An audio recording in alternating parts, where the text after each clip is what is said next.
Hi, you're watching the Boston Bee.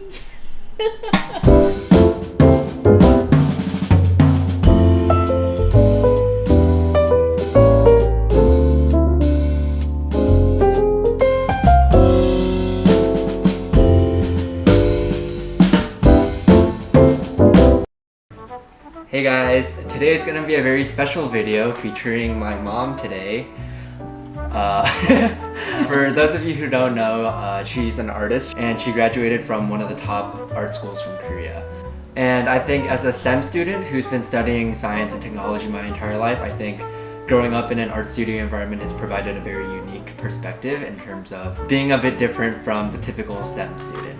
So if you don't know, I went to a high school that was specifically tailored toward science, technology, engineering, and math. You might know it as Thomas Jefferson High School for Science and Technology. I started out on the medicine track, but I ended up switching to engineering, and now at the University of Virginia, I'm studying computer science. And this entire time, for the 20 years I've been alive, my mom's always been doing art.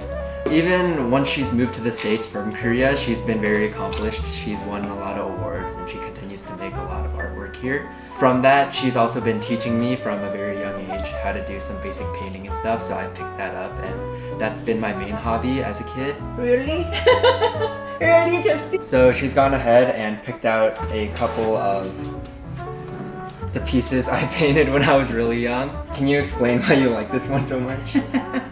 I like this because just learn how to paint before he even knew how to write.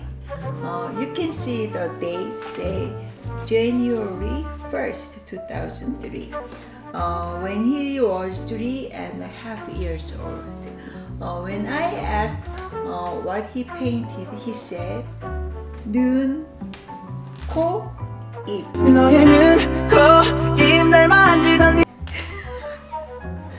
Which means eyes, nose, lips in Korean. Talented baby. Alright, what about this one? When I read the Puss in the Boots fairy tale to Justin, he made an acrylic painting of it. He even drew the little blue tulip here. I planted at the time. I love the facial expression and the colorful little puss he drew. Fresh kicks. Alright, but I also have art from other than when I was little. I continued to do art as I grew up. I also submitted an art supplement for when I applied to colleges, including UVA, and I'll overlay some of the pieces here.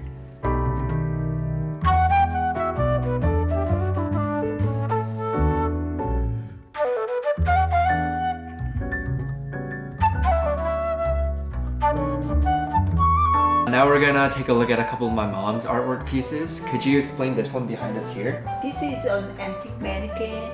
I painted to look like a denim texture. Could you explain the diamond in the center? Okay.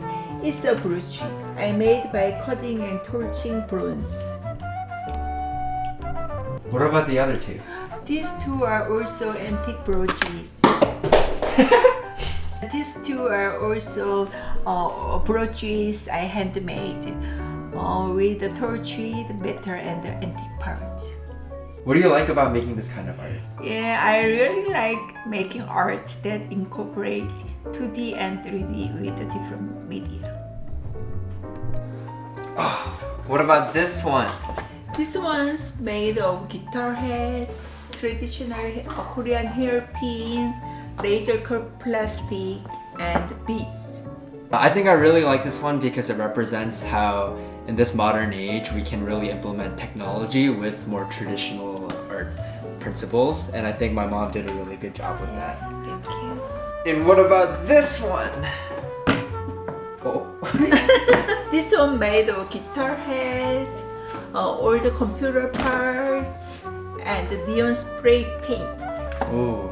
Okay, so my mom used to be the president of Korean Artists Association here in DC, and she came up with this art gallery. This piece was featured in the Resilience Art Exhibition up there in Maryland, and she said what this really represents was with all the hardship in the world, including hunger, natural disasters, and all the brokenness, she really wanted to push for this theme of resilience.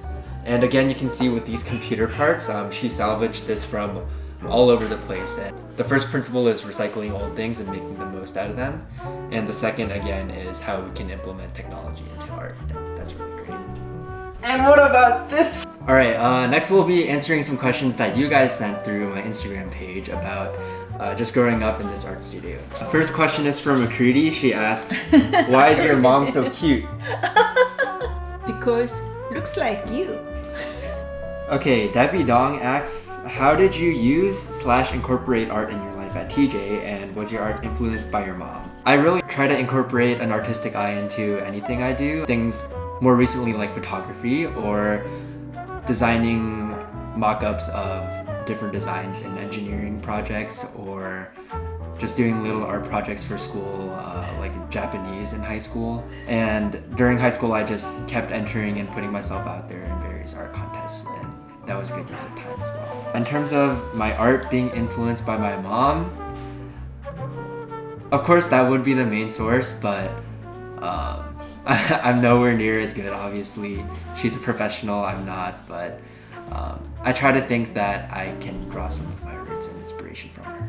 So this also ties into Nathaniel's question of how did going to TJ influence your style of art? Did it influence your mom's style? No matter what kind of field you're in, the aspect of design is so very important, just because the way something looks is usually going to be the first thing that someone sees.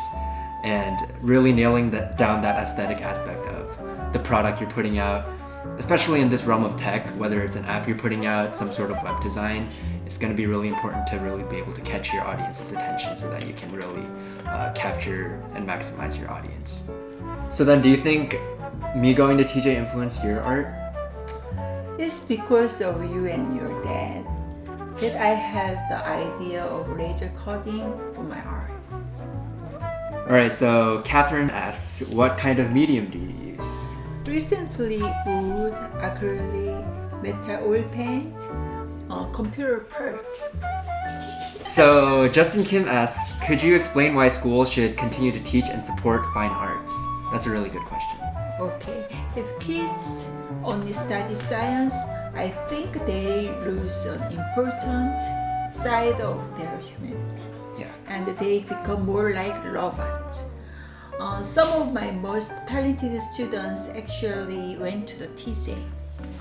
So especially in science tech background, it's important to be well-rounded. Perfectly balanced, as all things should be. Okay, so Enrique asks, did you want me to be an artist when I grow up? If he really had an interest in it, maybe, but in middle school, he wouldn't pay attention to art, so I give up. Edward said, can you not show your ugly face and just show your cute mom instead?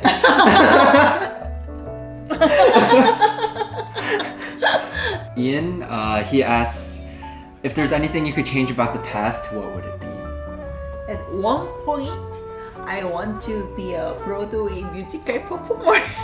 What? I've always loved Cats. Oh, the musical. Oh, all right. Alex asks, do you have any embarrassing stories of Justin from when he was little? Every day when I picked Justin up from high school, the first thing he did before say hi was fart. Fart in the car. To be fair, I'm really gassy and I had to hold it in for like 9 hours straight during the school day. Ooh, this one isn't a question, but from Olivia. She said, not a question, but so cool to see your videos. They're great. Best of luck with them. Thank you so much. That means a lot. I hope you continue to tune in, and yeah, I'll try my best. Alright, so Steven asks, in hindsight, would you have wanted Justin to go to Bay School or TJ? TJ.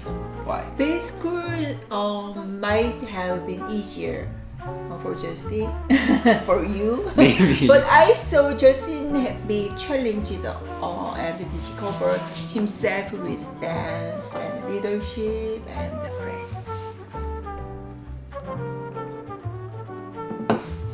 Alright, so that's it for today's video. I hope you guys enjoyed our special guest and learning a little bit more about my background. And thank you so much for sending in all the questions. Sorry if I couldn't get to every single one of them, but I'll see you next time.